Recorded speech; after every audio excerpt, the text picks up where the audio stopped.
தங்கள் பிதாக்களின் தேவனாகிய கர்த்தரை சார்ந்து கொண்டதினால் மேற்கொண்டார்கள். மேற்கொள்றதுக்கு ஒரே வழிதான் இருக்கிறது.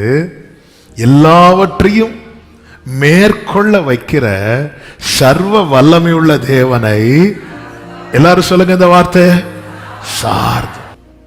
எனக்கு இருக்கிற கொஞ்சம் பலத்தை வச்சு என்னால சத்துருவை மேற்கொள்ள முடியும். இந்த வார்த்தையை இருதயத்தில் எழுதி வச்சுக்கோங்க. நான் கர்த்தரை சார்ந்திருந்தால் எனக்கு இருக்கிற கொஞ்சம் பலத்தை வச்சு என்னால சத்துருவை மேற்கொள்ள முடியும். என் கையில் இருக்கிற கொஞ்சம் பணத்தை வச்சு என் தேவையை மேற்கொள்ள முடியும். எனக்கு இருக்கிற கொஞ்சம் மாவு, கொஞ்சம் எண்ணெயை வச்சு இந்த பஞ்சகாலம் முழுவதும் என்னால திருப்தியா சாப்பிட முடியும்.